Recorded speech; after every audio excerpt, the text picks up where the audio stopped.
All right. So, I mean, normally I would introduce you to come on stage, but I feel like you should have just introduced me to come back on stage. Ashley Kilback.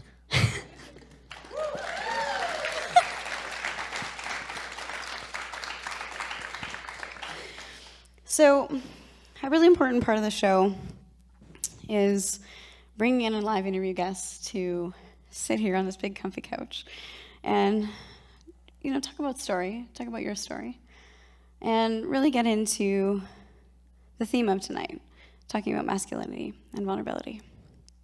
And I'm at Sundance at my dear friend's Blessing Way, which was back in March, I believe, and we never really had much of a conversation. And we ran into each other a couple of times in between then. And it wasn't until last week that we sat down at Starbucks and talked for probably about 3 hours, right? Yeah. So what's really interesting about Sundance's work is he is a ceremony leader, a spiritual leader, with an emphasis on working with men and healing and also facilitating men's groups. So I'm really excited to dive into this conversation with you because we totally went somewhere last week and just talked about all things. So where I want to start is, what were the first moments in your life that really defined who you are as a man?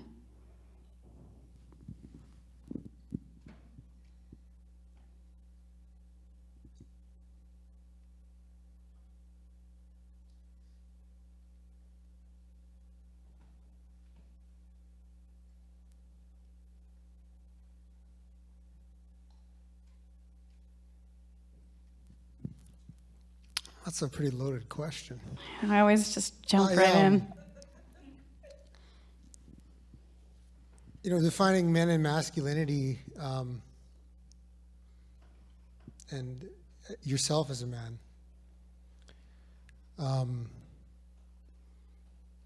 has changed so much since the early ages, since BC. And what it means to be a man today doesn't necessarily mean what it meant to be a man 100 or 1,000 years ago.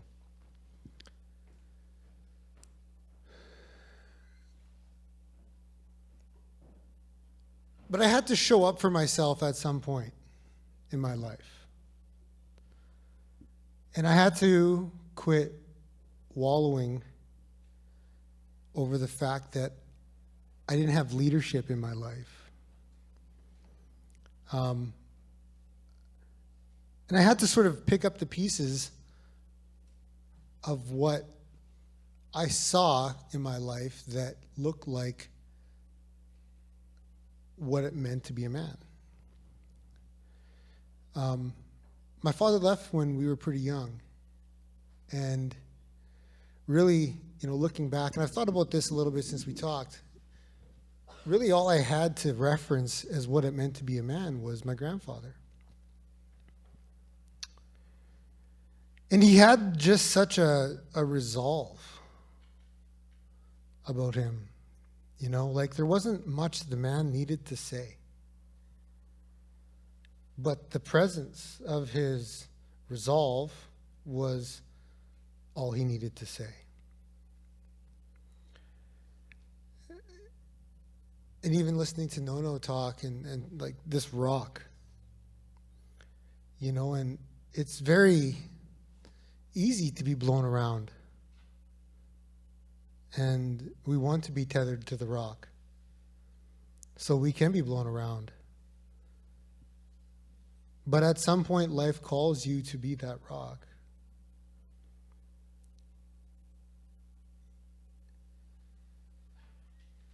And life will take you through tests. And, I heard Lee mention, suffering a little bit tonight. And that's essentially, in short, my story. understanding what it means to be a man has been the result of me showing up after I've really critically failed, continually. And go ahead. Can you pull back the curtain a little bit on those experiences in your life that were a failure for you? I think that one of the very first times that I recognized failure was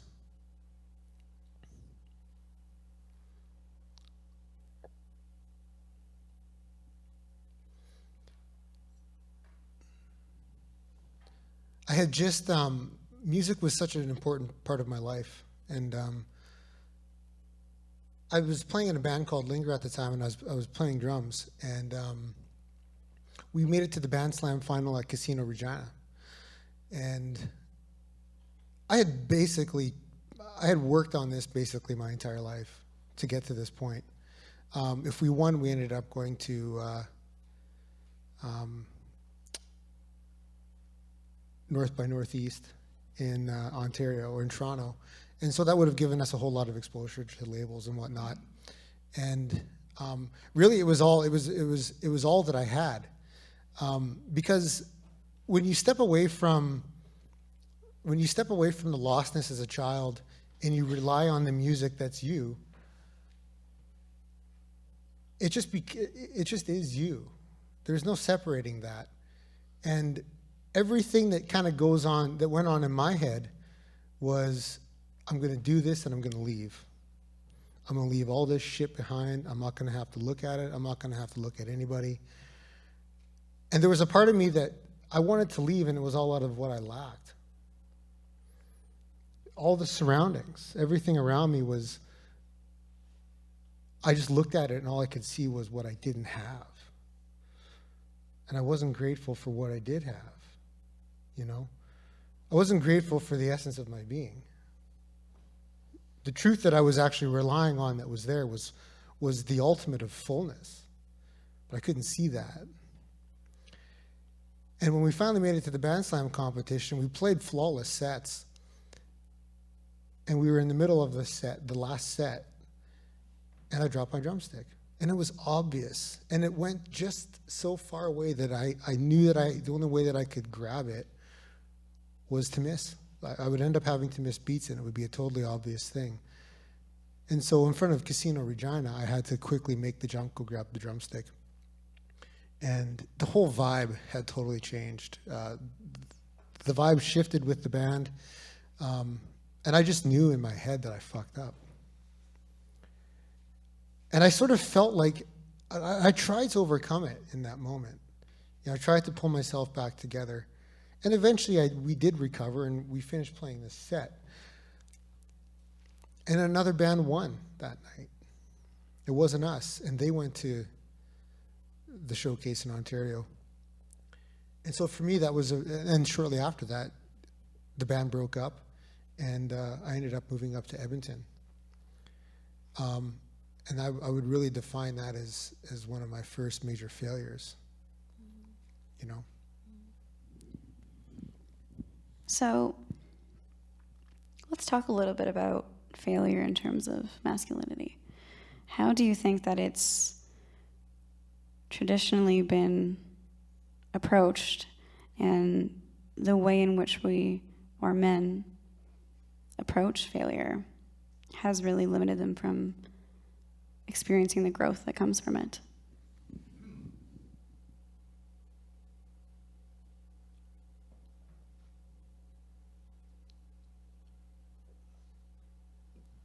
I think there's this dread that is inside that if I don't show up and if I don't have what it takes to make it, I'm going to be an outcast. You know, and I don't know if that goes back to being, you know, to the tribal periods of history, but you want to be the best. You know, even with what I do, you know, as a ceremonial facilitator, I want to be the best, and I heard Lee mention that tonight too. I do. I don't want to come and show up and give people 60%, but that largely depends on where I'm at with myself, and knowing that I'm enough. But if you're ridiculed when you fail, and if you're beat down when you fail, and if you haven't got the leadership to help you out, and through that,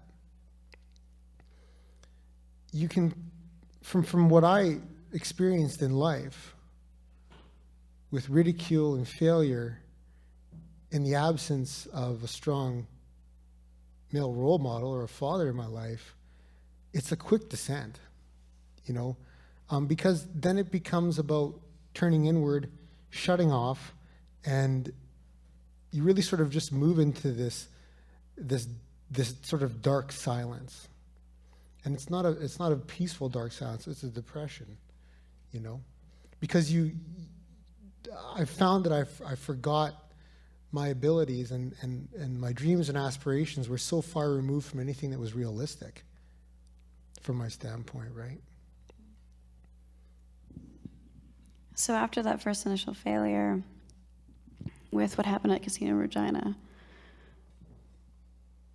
did that manifest, did you work through that at the time, or did that manifest into other things down the road? Yeah, no, like that turned into just me wanting to run away and party.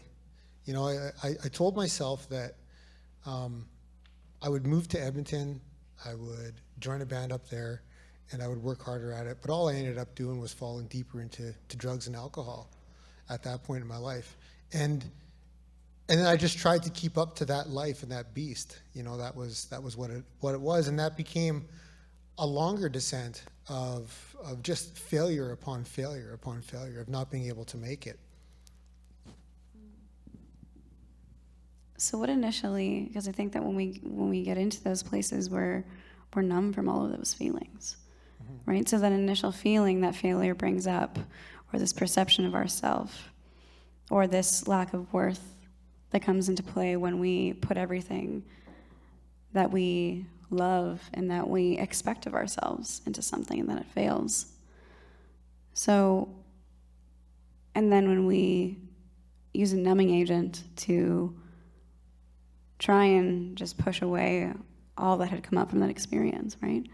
So how were you able to move through that, or what did it take for you to move through that addiction? Even after, coming through all of that, I still find that life has the possibilities and will take you to a place of where it brings you to your knees. And that was exactly where the drugs and addiction led me. It was right to my knees. There wasn't any functionality. It was just total 100% unmanageability and death. That was it the entire time. And there was a part of me, though, that just knew that I could do better. And I had a guy at work, he came up to me and he goes, man, like I've seen guys like you before, and I've seen them do themselves in. Like, you look like you're a dead man walking. I don't know what it was about the way that he said that to me, but something told me that I should believe what this guy's saying. And then I found out later, I didn't know this at the time, but I found out like a couple weeks later that his son actually ended up killing his wife. And when I heard that guy tell me that, there was something that he saw in me, that was like, this guy's disjointed and he's just not there. And so I went to my employer and I told him, like, I can't quit doing drugs. I need to get help. And they sent me off to treatment, And I sat there for the first 2 weeks and I complied. And I just sort of thought, yeah, I'm just here to sort of buy some time and to figure some other things out. and to try to find another way through this shit that I've created for myself, you know. I don't know, it feels like I've sort of just lost context of who I am even as a human being, you know, like where is even the humanity in this guy? And I remember sitting there and I was going through my step one, and I had to write down all the things that I felt like I was powerless over in my life, you know. I wrote down, I don't know, must have wrote down about 100 things. Everything from, you know, I'm powerless over relationships, I'm powerless over sex, I'm powerless over possession. I thought I was possessed by a demon. I wrote that down. And after I got through this sort of exhaustive list, I arrived at this silence. But it was really a much different silence. There was just nothing there, but it was, I could actually, I had arrived somewhere. I just didn't know where. I know where it is now. But I saw this little kid sitting on this mattress in the living room. And I got this really strange feeling, and I didn't know what it was. And then I sort of was like, my God, that's me. And I wasn't viewing the situation as the kid. I was like up in the corner, kind of like the God eye looking down at this kid.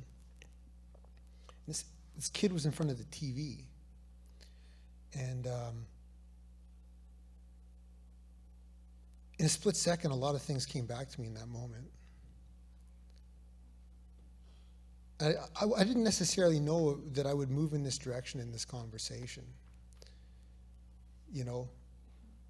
But this is partially the reason that I'm going to move in this direction is because of the way the men have spoke and showed up tonight through vulnerability.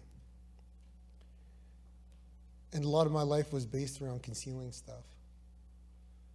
And this isn't about that. You know, this is about being vulnerable. And in that moment, so I thank you guys for the support that you guys were able to sort of put out there. The spirit of what you guys have already done tonight has sort of paved the way for me to be able to talk about this. My dad was brainwashing me to porn. And it was the reason that he was doing that, first of all, was because he was sick.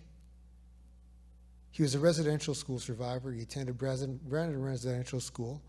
And so he was subject to a lot of things. He was separated from his kids, from his brothers and sisters at a very early age, and put through rampant physical, sexual, spiritual, mental abuse. I'm not making excuses for him. But I still need to respect him. And I still do because he's my father, even though he's dead. And I also respect my family. I respect his brothers and sisters. I respect my brother, you know. And this sick feeling came over me, and all of a sudden just like bang, bang, bang, bang, bang, bang, bang. Open the door, Dennis. We only want you. We don't want the kids. And my dad started screaming, and he ran through the room. And we talk about the breath. You know, where's a 7.5-year-old kid's breath in a moment like that when there's someone banging on the door saying, open the door. We only want you. We don't want the kids. How does a 7.5-year-old consciously breathe in a moment like that? He doesn't. He just... And it all gets stored right now. Like it's just like ice forming all over your body. And I ran down the hallway and I got into the bathroom and I tried to get out the window, but it wasn't enough for me to get out the window. I was too little. And I could hear them talking outside. I could hear one guy saying, let's just get out of here. You know, we'll come back. And the other guy, no, I know he's in there. I know he's in there. And I could hear my dad, you know, in this very, very desperate moment. And then they left. They didn't come in. the next morning, city police showed up and arrested him because they were concerned about the welfare of the children in the home. And then we went through a series of shelters.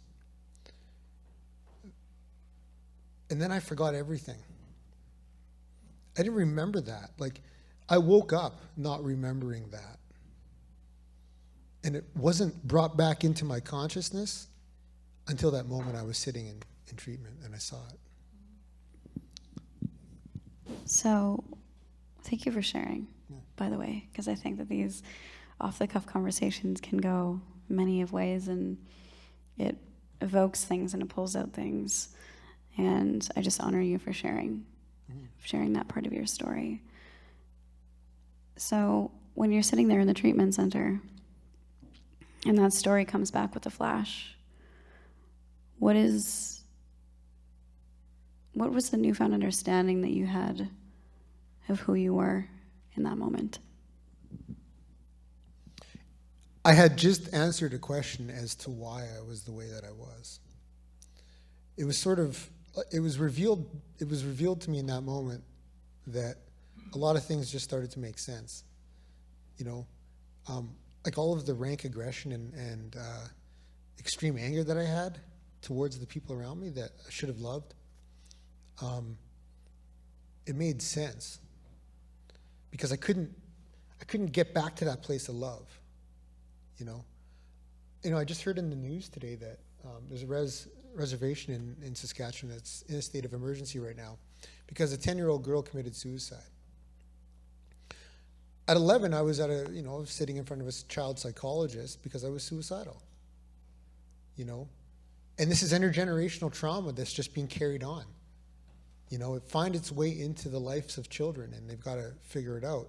And so it being revealed to me didn't do too much other than just sort of help provide an answer as to why I am the way I am. The restoration of a human being kind of has happened between then and now. There wasn't a split second where all of a sudden everything was better. There was like, how am I going to deal with this? How am I going to show love now to people that I've essentially acted like a tyrant to my entire life? It was hard because I had spent so much time yelling and screaming and punching holes in the wall when I was a teenager growing up that when my father passed away, I saw my brother and my mom, consoling each other as people should when someone passes away. But I was totally incapable of being able to do that because I wasn't able to let them see me love. There was I remember coming in the front door and walking into the living room, seeing them on the couch, and wanting to go and just show love. But I couldn't break through there was just this darkness, there was this impending it felt almost like a shield preventing me from moving in that direction. So ultimately, what either happened or what did you need to do in order to move through that, to start seeing the love that you were capable of giving? I remember when I was sitting outside. I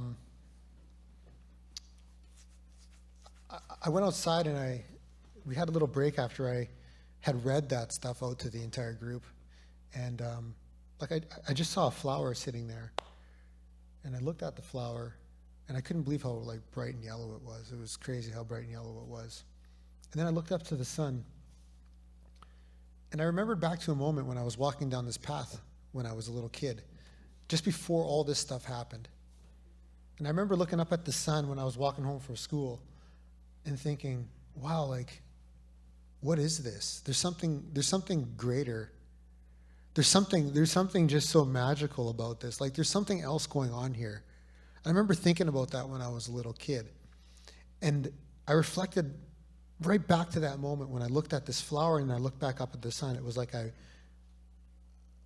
I had re-met that kid for a second, and I thought to myself, you've been looking at the ground that long. That's how long you've been looking down at the ground. You know? And that was the beginning of it. You know, that was the beginning of it sort of coming out of the mud. You know? And, you know, I heard the lotus flower come up tonight too, you know, and you can't discount the mud that it came from, because it's just as much a part of the process, you know, and it slowly unfolded.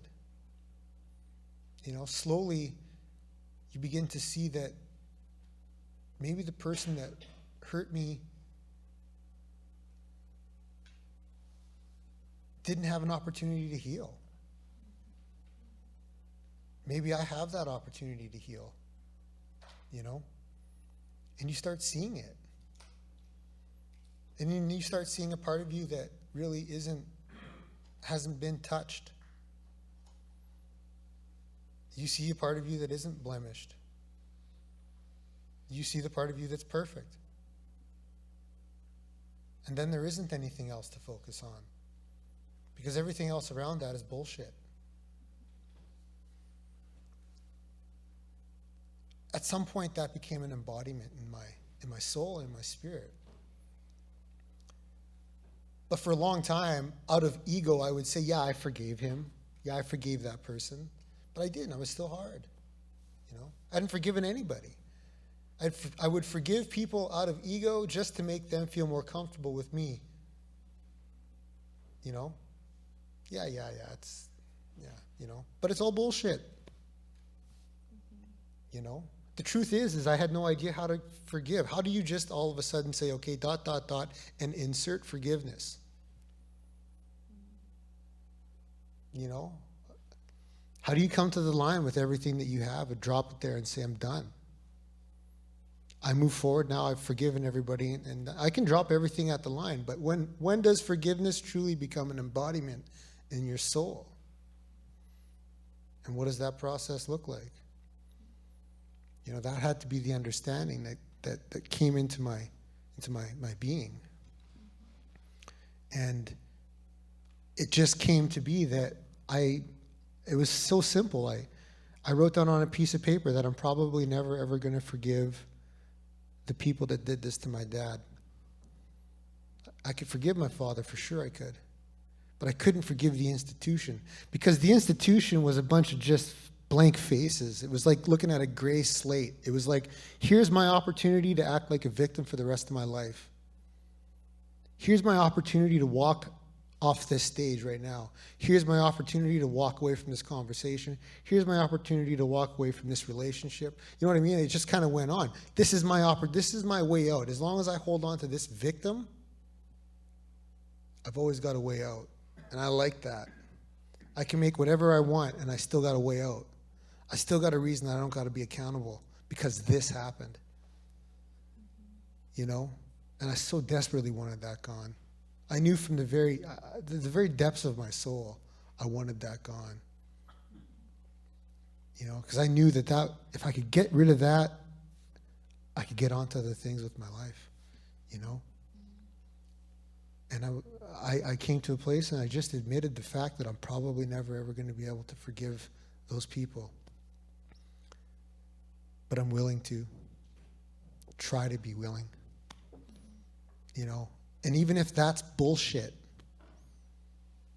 can God or can the universe please just provide me with a bit of willingness to just get a little bit closer to the line to get past it? And then I shared that. I shared that with another teacher. And in a moment, I felt forgiveness.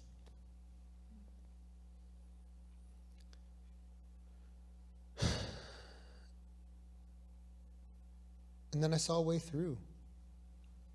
You know, I felt at ease sitting with people that really felt hurt. There became a comfortability that,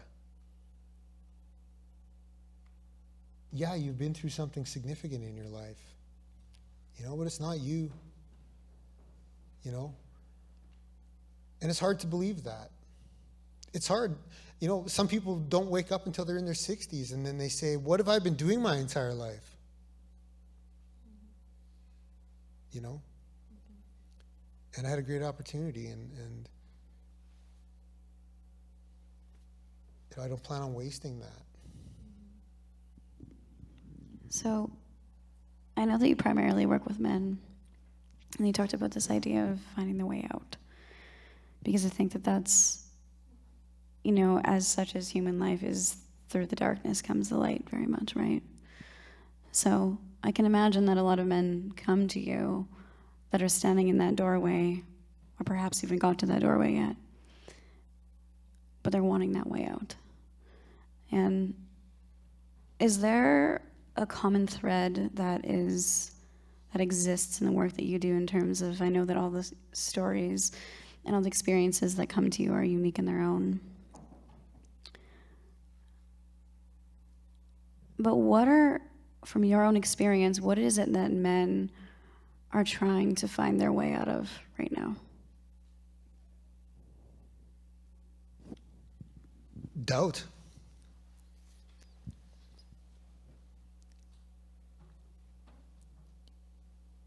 You know, that I have enough to make this happen.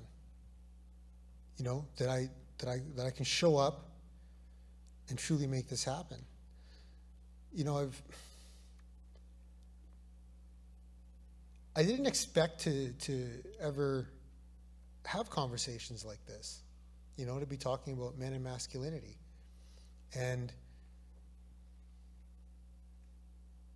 what men are up against right now. You know, we've come to this patriarchal centuries of it, essentially. And now we have a generation of men that are the ones now are taking responsibility for a lot of things that have just happened. And so it's up to us to lead and to find ground and to find center as men do. But it can be very, very hard to even know where to start. Like the guy on the couch the guy at home sitting on his couch watching TV that wants to go out but can't go out, that's a real deal. There's something there that he can't see past. He can't see past the illusion.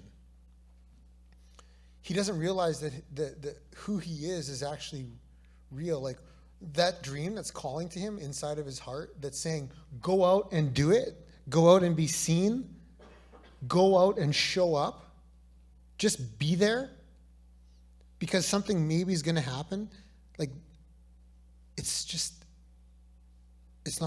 not responding to that, you know? Because then what? Well, what if I do show up and then what happens?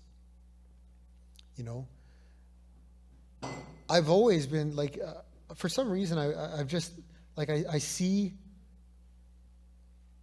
how amazing it is to see men that have grown up in stable families. It's like, for me, it's like looking at an alien. You know, it's just like, holy shit, man, like this guy's grew up in like a stable household. You know, like that to me is pretty wild. And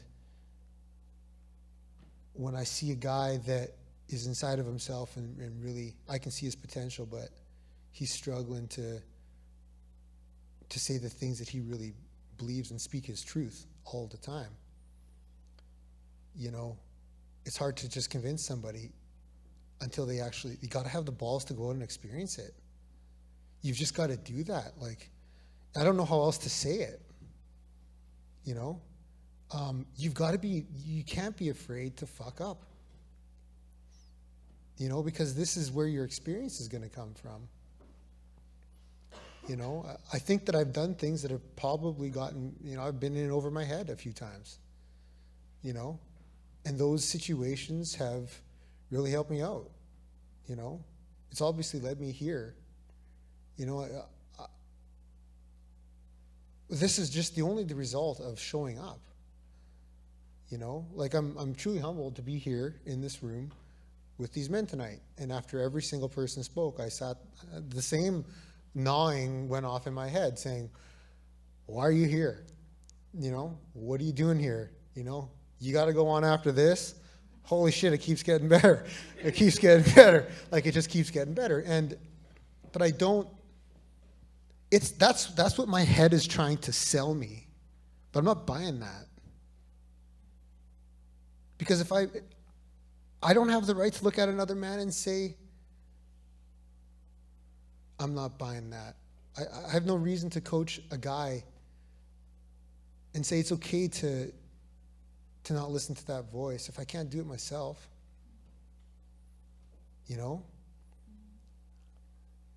There becomes this need to just or this desire or want to quit preserving things just so you can really see where you're at. You know, like if I quit trying to preserve this area of my life and just let it go, what's going to happen? Will it take off? Okay, and if it does, then what? Well, who cares? Are you solid enough in yourself to move forward anyway? Yeah? Good. Go. And it's just really a short conversation with myself. And I think that healthy dialogue with men and being able to see the fruits of other men's work is such an important thing. Being able to hear these stories, you know, of where you're breaking down. It's not abnormal for this to happen. But when it's happening to you, it really does seem abnormal, you know? But the more personal, the more universal. You know, there's a lot of guys going through a lot of stuff. And there's also a lot of guys getting through a lot of stuff. You know? And those are the ones that we need to look to. Because they're carrying the torch. You know? They're the first ones to go out into the dark. And, you know, I commend that. And so when men step into these places of showing up, what does that now look like in terms of the way that the dynamics of a relationship between a man and a woman, how does that shift and what does that look like? And I understand that this conversation, the complexity of what's happening in our world right now in terms of there's a very great divide. And there's so many layers to that, which we could certainly be here for probably hours having that conversation. But what I'm curious about is when men step into that place to show up, and I think a word that you used previous in our conversation was this integrity of having that integrity of doing what they say they're going to do, showing up to do what they say they were going to do, right?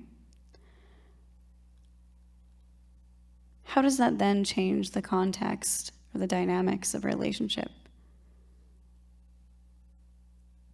If we're speaking in terms of with male and female. Well, trust. Showing up and saying and doing what you say you're going to do automatically inhibits trust. You know, there's something there. There's a security there, for sure. You know, showing up and saying and doing what you say you're going to do, I think has a lot of value. You know, that was something that I like imagine listening to your father speak when somebody asks, and I've thought about this, and it's the same thing, and I don't know how this is viewed by women, but it may trickle into what you're talking about in the context of a relationship. But imagine a person asking your father a question about you, and feeling totally secure in your Father's provision, that what your Father is going to say really stands for you as a person, that you can totally trust your Father and his answer to sort of almost shroud you or cloak you in a certain type of fatherly provision or protection. That type of energy is sort of just distributed automatically when a guy shows up and does what he says he's going to do. There's a provision there, you know, because you want to know that you can count on someone, you know. There's a lot of people, you know, I think that's, you know, guys ghosting guys isn't a really cool thing, you know. And if you say you're going to do something, you should do it. And if you can't do it, then say you can't. You know, that's a simple equation, but the simplest things are the hardest things to do. But it changes everything. It totally does. You know, it totally does. So I think in coming back around to this theme of masculinity and vulnerability tonight, what are those, you know, I think we talked a lot about showing up, right? This idea of integrity, seeing the way out, and then embarking on the journey in whatever that is to get to that place, right? But for the men in the room tonight that are still behind that curtain, that are afraid to peel back those layers, to be truly vulnerable, what are those first steps that they can do to get to that place where they can show up and say, this is me, this is who I am?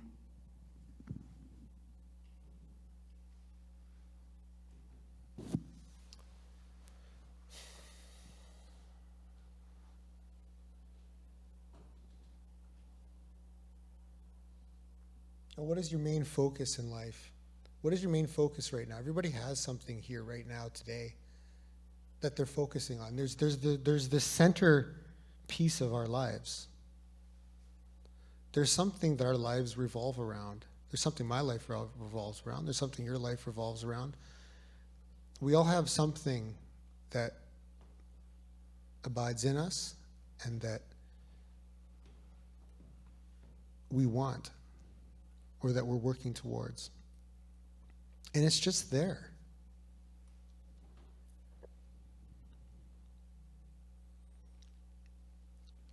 I would start by looking in the mirror and asking yourself if this is truly your best.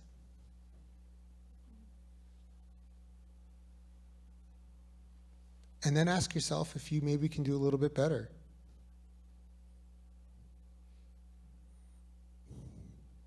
You know, we've got to be able to ask bigger questions. You know? Because there's just such untapped potential in everybody, even me. You know, any person that excels. And I heard this story of an Olympic swimmer once, and he said, somebody asked him, how, like, was there any point when you were winning the gold medal that you wanted to give up? He said, every single second. But I knew that guy was on my back, and I just had to keep going. But there wasn't one stroke that I didn't do, there wasn't a part of me that said, like, I'm going to tap out on it. This is taking all of me, you know? So just be seen and introduce yourself to someone. Just say hi to somebody. Start small. I mean, it doesn't have to be grandiose. But just allow yourself to be seen. Show that you actually exist. You know, that can be the hardest thing to do, is to let somebody know that you exist. I never knew that you existed a couple years ago. you know, or even a year ago, just about. But I know that you exist now, you know. So just be available. Availability changes a lot of things too, you know. If someone asks something of you, what do? Oh, I'm busy, or yeah, I'll get back to you, and then you don't ever hear from them again. Your availability changes you being available can change the world. You might not know what you're doing, but that person that asks for your availability might put you in the right place at the right time. You know, a key indicator is the fact that that person asked you in the first place. You know? So just keep showing up based on that, and things will work out for you. Life wants you to move, so life will get you to move. You know, one way or another, for sure. Thank you. Yeah. And we missed the introduction. This is Sundance Robson, ladies and gentlemen. Thanks. He is a spiritual teacher and healer in the city.